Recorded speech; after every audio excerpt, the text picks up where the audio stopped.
सोचिए एक ऐसे छोटे से शहर के बारे में जो डर की धुन से लिपटा हुआ है, जहां लोग एक के बाद एक गायब हो जाते हैं, पीछे कोई सुराग नहीं छोड़ते और जवाब सिर्फ पुरानी कहानियों में मिलते हैं। तो आज हम एक ऐसी ही गुत्थी सुलझाने जा रहे हैं जहां सबसे बड़ा सुराग सबके सामने ही था, बस उसे देखने की एक अलग नजर चाहिए थी। क्या होता है जब वो ही इंसान जिस पर सबसे ज्यादा भरोसा होना चाहिए वही सबसे बड़े डर की वजह बन जाए? ये सवाल सिर्फ इस रहस्य का दिल नहीं है, बल्कि ये हमें सुरक्षा और शैतान के बारे में हमारी हर सोच पर सवाल उठाने के लिए मजबूर कर देता है।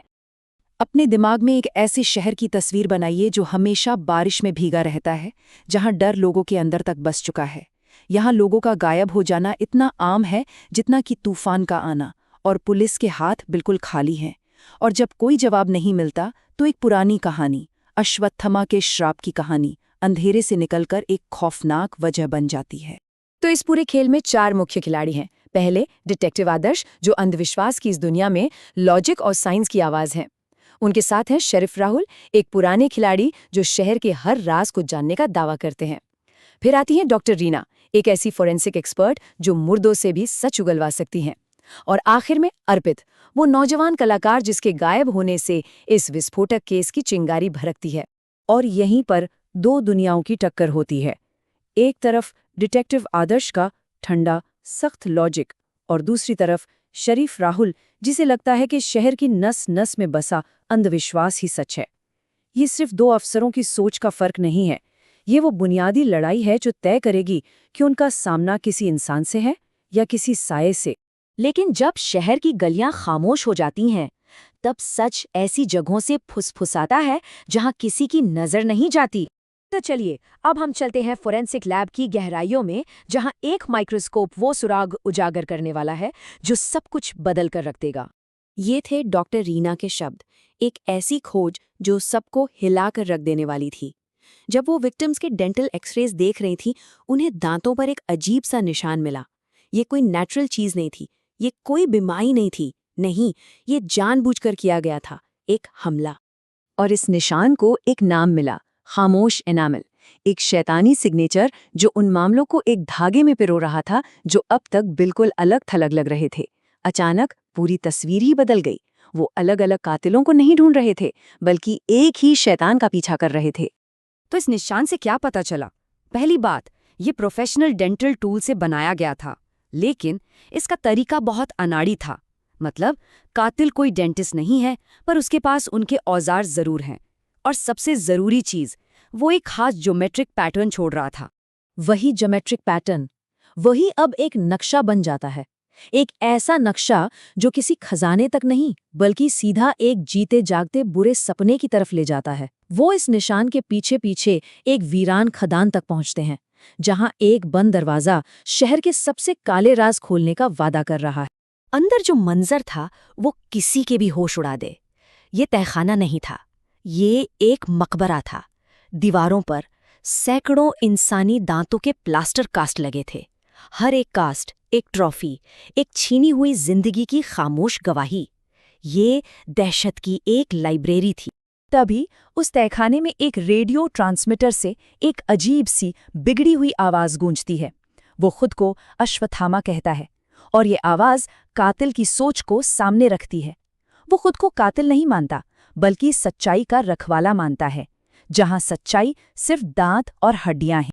और वहीं पर एक बही खाता मिलता है जो इस केस को और भी ज्यादा डरावना बना देता है। इसमें विक्टिम्स के नाम उनके लापता होने की रिपोर्ट लिखे जाने से पहले ही दर्ज थे।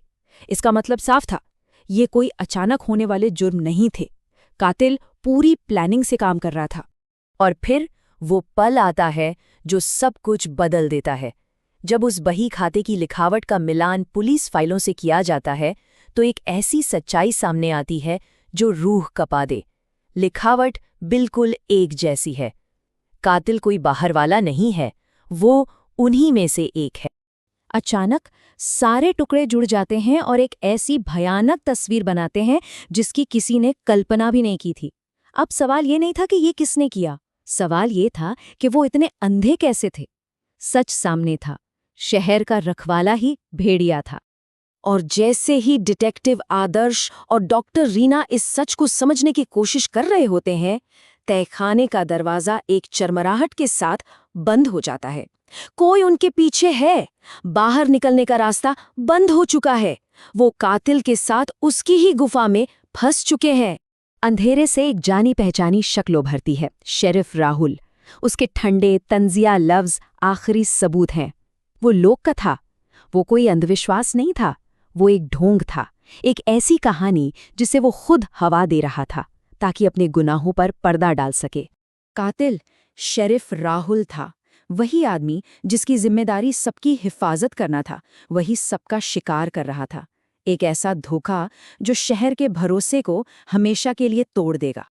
और फिर राहुल अपना मकसद बताता है। उसकी नज़रों में वो कोई मर्डरर नहीं बल्कि एक जज है। वो खुद को शहर का साफ सफाई करने वाला मानता है, जो सड़े हुए लोगों को हटा रहा है और उनके दांतों को उनके पापों के सबूत के तौर पर जमा कर रहा है। अब जब कातिल सामने आ चुका है तो सवाल ये उठता है कि केस आखिर सॉल्व कैसे हुआ, और इसका जवाब उसी पहले सुराग में छुपा था। बस उसे थोड़ा और गौर से देखने की जरूरत थी। और तभी डॉक्टर रीना उस पहले एक्सरे को दोबारा देखती हैं और उन्हें वो दिखता है जो सबकी आंखों से चूक गया था।